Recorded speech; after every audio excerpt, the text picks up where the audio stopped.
quarters.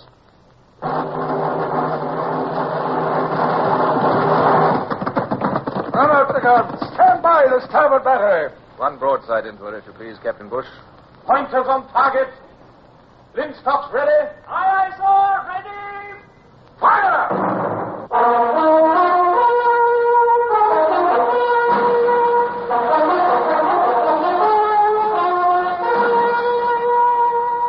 Presenting Michael Redgrave as C.S. Forrester's indomitable man of the sea, Horatio Hornblower.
Sunny and calm as we glided into the Bay of Gibraltar.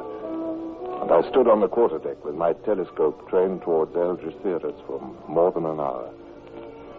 It was a strange situation that major naval bases of Spain and England should be no more than 6 miles apart. And it was well to keep close watch on Algeciras, for at any moment a squadron of Spaniards might push out suddenly and pounce on us. But we reached Gibraltar without incident, and Captain Pellew left the ship to pay his respects to the port admiral. When he returned, he sent for me in his cabin. And as I went below, I wondered nervously what crimes I had committed. Come in. Acting Lieutenant Hornblower, sir? Ah, Mr. Hornblower. Acting lieutenant, eh? You like that title? Sufficiently well, sir? Better than midshipman, eh? Oh, yes, sir. Still, not so good as lieutenant, eh? No, sir. Well, Mr. Hornblower, then you ought to consider this good news. There will be an examination for lieutenant tomorrow, captain's board. What do you think of that, eh? Well, I'm certainly interested, sir. Of course you are. The examination will be held aboard the old prison hulk over there, the Santa Barbara. You are ready to take it, I hope, Mr. Hornblower? Well, Are you? Yes, sir. Let's see. You've held my order as acting lieutenant for 2 months now. Is that right? Perfectly, sir. If you pass this examination, why, then the day after tomorrow, you will be a full lieutenant with no nonsense about it. And you'll have 2 months' seniority. Well, it sounds wonderful, sir, but... But what? Well, nothing, sir. I was just thinking what would happen if I should fail. You would revert to midshipman, naturally. And you'd lose about 8 months of seniority. Because it was 6 months at least before you could try again. Yes, I know that, sir. Well, you say you do feel ready for this examination? Well, oh, yes, sir. Very well, then. Report to the Santa Barbara at 3 p.m. tomorrow with your certificates and journals. Aye, sir. Tell Mr. Bolton you have my permission to go. You may use one of the ship's boats. Thank you, sir. That's all. Oh, and, by the way... Yes, sir? Good luck, Hornblower.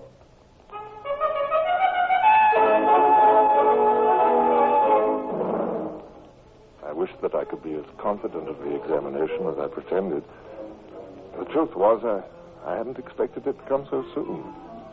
Well, there was nothing for it then but to get out Norrie's Epitome of Navigation and Clark's Complete Handbook of Seamanship and try in the next 24 hours to be up on everything in those 2 thick volumes.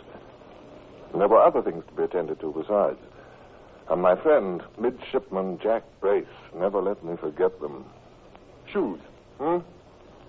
What's that, Brace? I said shoes. Oh, no, trigonometry is difficult enough without your going cryptic on me, Brace, my boy. What do you mean? You'll have to wear your buckled shoes, remember? Oh, good heavens, that's true. Well, chuck them to me, laddybuck. I'll go to the gunroom and get them polished. So he took my shoes, and I went back to my navigation. It was a long time before Brace came back. Here, take this. What's that? My clean shirt. You don't earn a clean one, do you know, Hornblower? Thanks very much. Not at all. What about my shoes? Well, don't worry. Oh, great Neptune. Haven't you got them polished yet? The gunroom supply of shoe blacking is dry to a chip. Oh, no. That's all right. I had two of the men work it soft with lard. Oh, well, then. Unfortunately, the resultant compound stubbornly refuses to take a polish. Well, then, what am I to do, man? I have two men now at work with the gunroom's molting shoe brush. When they're through with that, they'll use a soft cloth.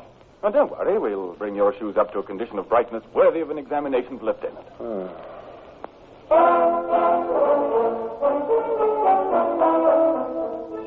I was by no means satisfied with what I knew of navigation, but I did have to close that book and start on the handbook of seamanship. And,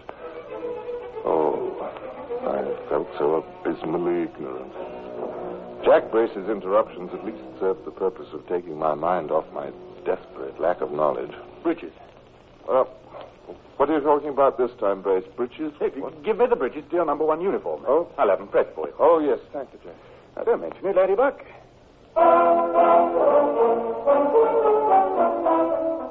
The words in the complete handbook of seamanship began, after a while, to dance before my eyes. They seemed completely meaningless to my befuddled brain. It was as if from a great distance that sometime later I again heard the voice of Midshipman Brace. Liquor. What's that? What you say? I said liquor. Your spirit ration from the British Navy. Give it to me quickly. You haven't drunk it, have you? No. Oh, well, then trot it out. Look sharp.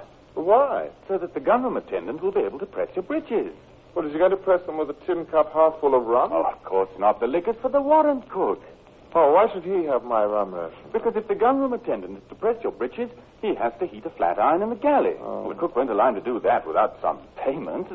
All right. There's today's spirit ration over there. I was keeping it till later. If you want to be a lieutenant, you have to make sacrifices, Hornblower.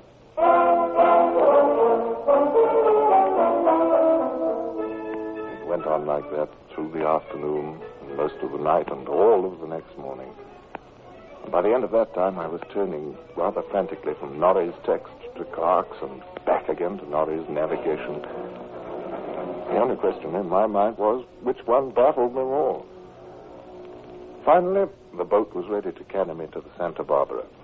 I'd made myself resplendent with my sword and white breeches and buckled shoes, my bundle of journals under my arm, my certificates of sobriety and good conduct in my pocket. Brace had only one last word of advice. Your hat. I couldn't get the dents out of it. What? Oh, take it off as soon as you can and keep it under your arm. Maybe they won't see you come up the ship's side. When I got aboard the Santa Barbara, I was directed aft to a portside cabin.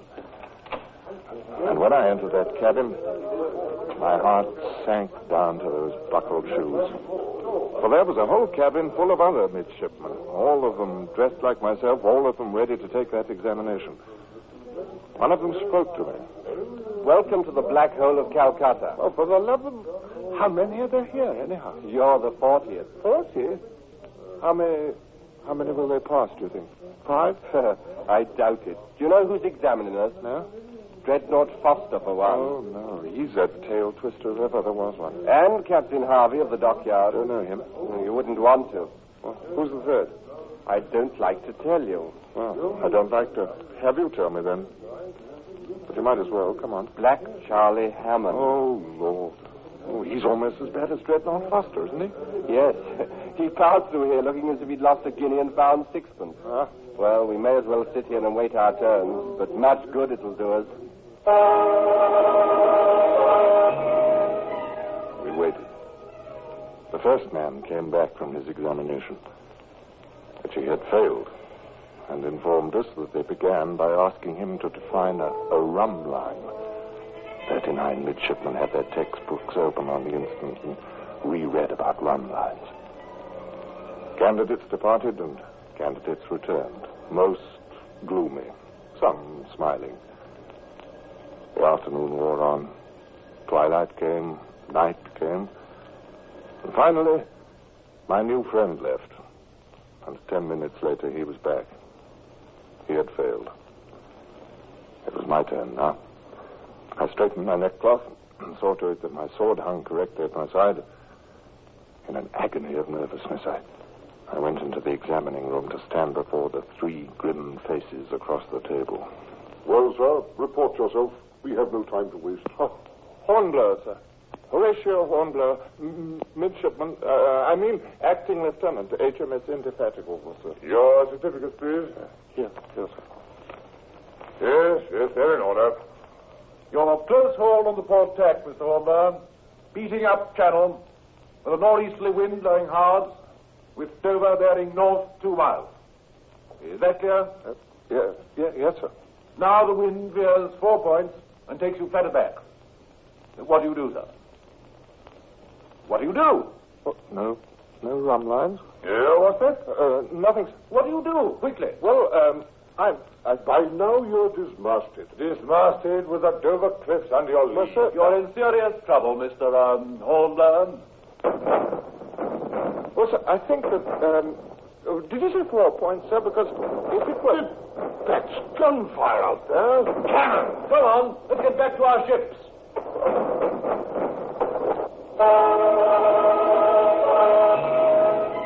Unceremoniously, they rushed out of the cabin, sweeping aside the sentry at the door.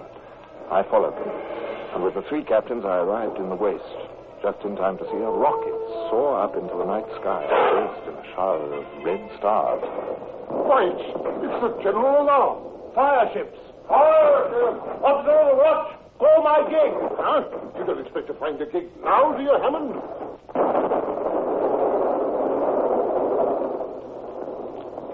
All our ships in the harbor beat to quarters. Across half a mile of dark water, a yellow light grew. Ships wrapped in flames. A line of fire ships was running before the wind, straight into our crowded anchorage. Let one of those blazing hulls make contact with one of our vessels, and instantly the fire will be transmitted to the dry-painted timber, to the tarred cordage, to the inflammable sails. To men in highly combustible ships filled with explosives, fire is the deadliest and most dreaded peril of the sea.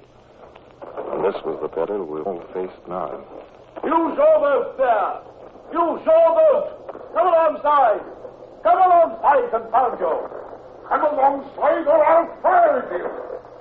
Sentry there, make ready to give him a shot. That is the way to bring him, Captain Foster. He's coming. Here you are, gentlemen. We'll tell this lugger man where to take us. Back to our own ships, instantly. Come on, gentlemen.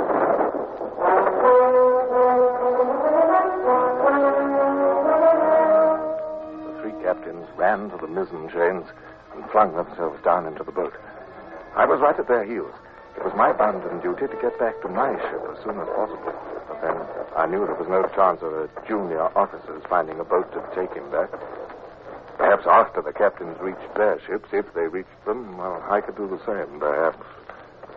I threw myself in as they pushed off, nearly knocking the breath out of Captain Harvey. I'm so very sorry, sir. I didn't mean to knock into you, sir. Well, young man, where are you going? Well, I should go to the Indefatigable, sir. After you're all conveyed to your ships, of course. Well, Osmond, row, can't you? This is no time to sit there gaping. Pull away. Where to? I'm not in the Navy. I'm a British civilian. Pull for my ship, the Dreadnought. No. Look here, Captain Foster. I'm the senior. Pull for the Calypso, and at once. But the Dreadnought's nearer. I'm sorry. Gentlemen, please, we must get started. Calypso it is. But pull, Osmond, pull. I have the tiller.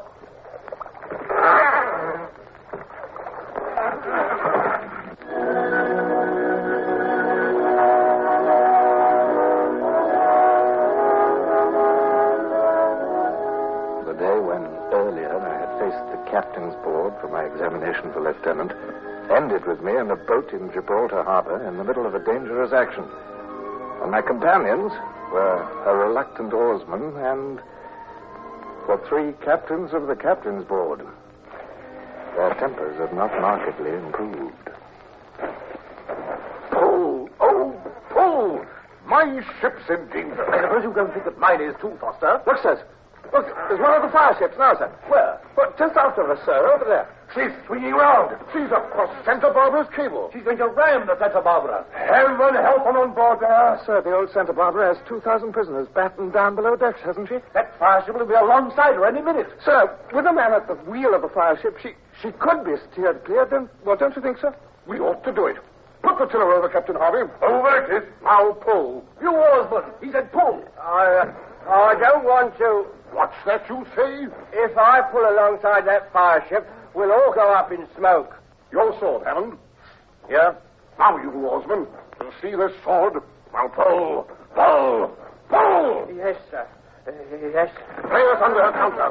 I'll jump for it. Let me go, Captain Foster, sir. I'll handle her. Come with me if you like, Hornblower. Thank you, sir. May need two of us. Our boat swung onto the stern of the fire ship. She was before the wind again now, and just gathering way, just heading down upon the Santa Barbara. I stood up on the thwart and jumped. My hands gripped something, and with a kick and a struggle, I dragged myself up onto the empty deck. Captain Foster followed. With the brig before the wind, the flames were blown forward. Right aft, where we were, the heat was terrifying.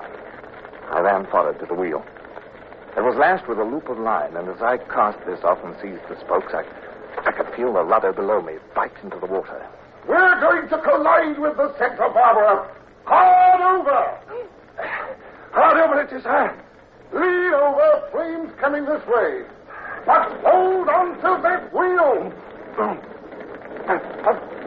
I've got her, sir. Harder, Lee! Right. She's turning, sir. Keep her over. We might still ram. We're going to pass the Santa Barbara, sir. We're going to pass her. We did it, sir. We did it. Down on your knees. But hold that course. Don't starboard a point. Starboard a point it is, sir. We'll lay her aground on the shoal by the neutral zone. All right. Look! There's the Dauntless on the port bow. Keep her clear. Breathe, sir. Sir, something's happened. What is it, man? What is it? Tiller ropes must have burned away. The wheel's spinning. I can't steer her, sir. All right. To the taffrail. On, sir!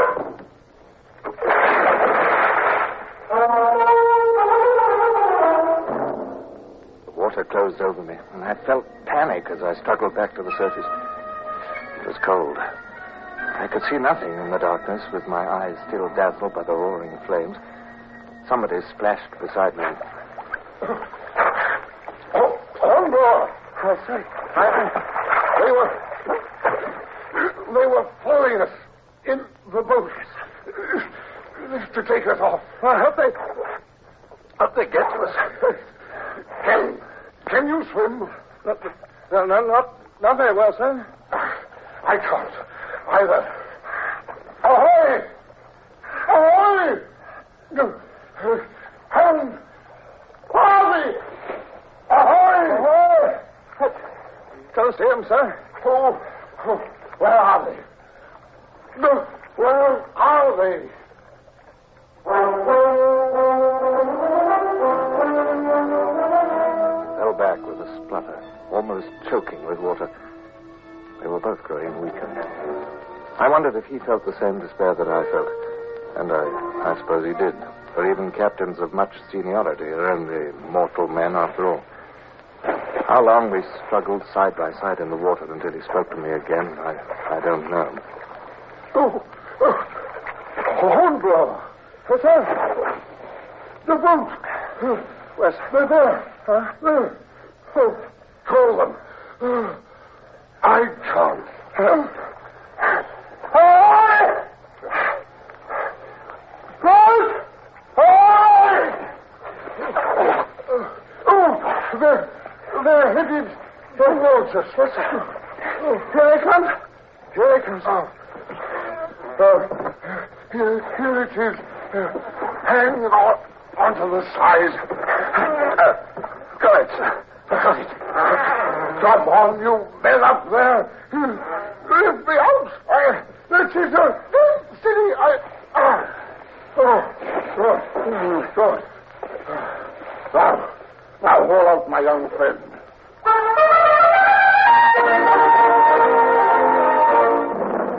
I felt hands on my arms, and the water fell away from me like a weight as they lifted me and dragged me over the stern. I fell face downward in the bottom of the boat, gasping for breath. I was conscious only of Captain Foster beside me. Then presently, for the first time, somebody in this boat spoke. I felt a cold shiver pass over my skin. The man was speaking in Spanish. Están bien. Adelante con los remos. Captain Foster. I heard it, Hornblower. Spanish. You must be the crew that steered the fireship and then escaped. Captain Foster, sir, we're prisoners. Are we indeed? We'll see about that. Come on, Hornblower! Attack! Sir! Siéntense ahí! Hornblower! ¡Ay, sir! ¡No vayamos a tener agronías! No, you said see them. All right, then. All right.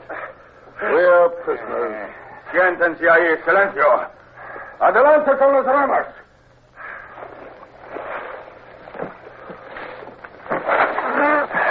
Hornblower. Yes, sir? How are we heading?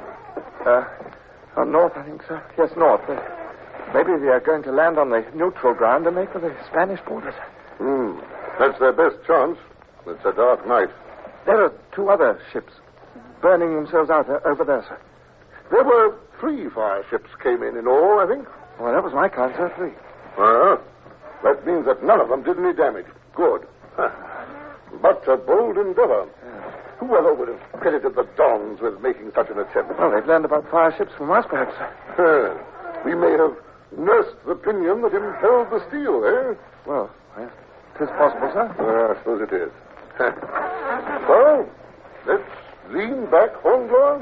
If we're to be prisoners, let's at least try to make ourselves comfortable.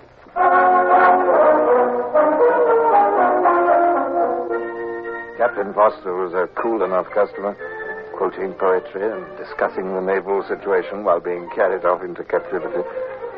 I tried to emulate him, leaning back unconcernedly against the side of the boat.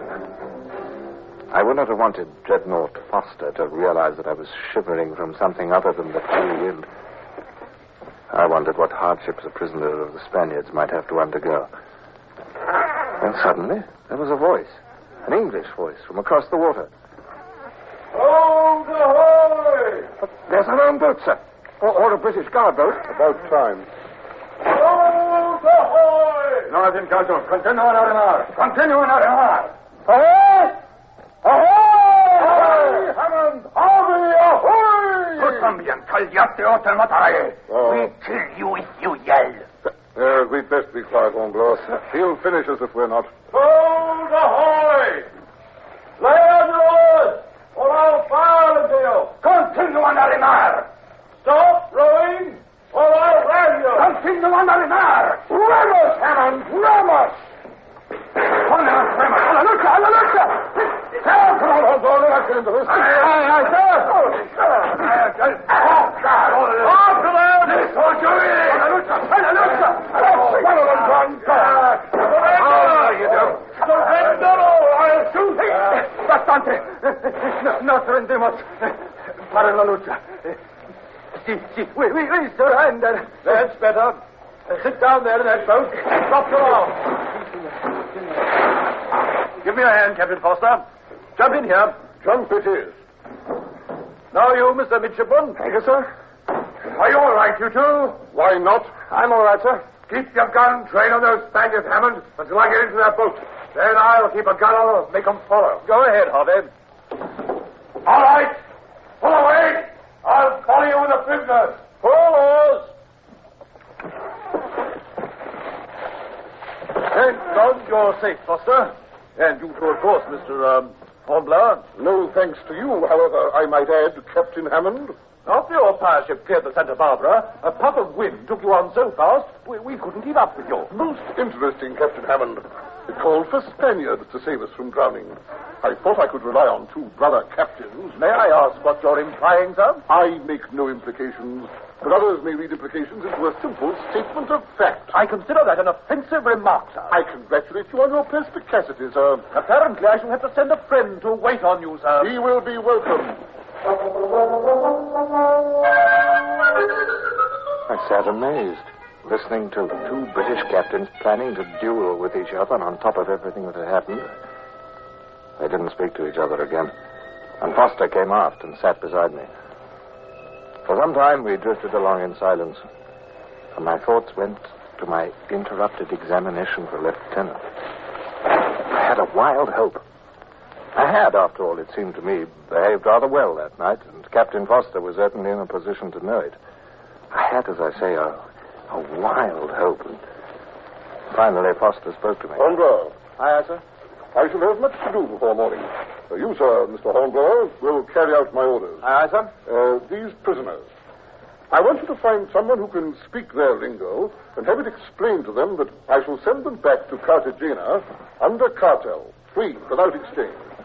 They saved our lives, and that's the least we can do in return. I think that's very just, sir. And you, my fire-breathing friend. May I offer you my thanks? Thank you, sir. You did well. Should I live beyond tomorrow, I shall see that the proper authorities are informed of your worthy action. Well, thank you, sir. And, sir... Well? My examination for lieutenant, sir, my certificate, That particular examining board will never reassemble, of course. You must wait your opportunity to go before another one. But, sir, I thought possibly... Well? I thought, sir, that in view of all that's happened... you yourself, sir, said that I did all right tonight, sir, and I mean... Now, looky here, Mr. Hornblower. The examination is a thing entirely separate from the events of this evening. Yes, sir. In the examination, to the best of my recollection, you were flat aback, about to lose your spars, and with Dover cliffs under your lee. In one more minute, you would have failed. It was the Spanish attack that saved you, isn't that so? I suppose it is, quite so. Then be thankful for small mercies. And even more thankful for big ones, Mr. Hornblower. Aye, sir. I suppose you're right, sir, of course. I suppose that when I've acquired the viewpoint of a true Navy man more completely, well, then, sir, I suppose I can fully realize when I look back that, on the whole, I was, a very fortunate midshipman tonight, sir.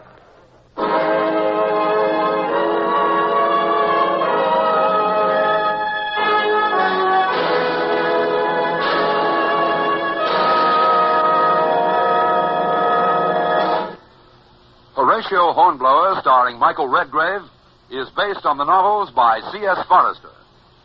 Music composed and conducted by Sidney Torch. Produced by Harry Allen Towers.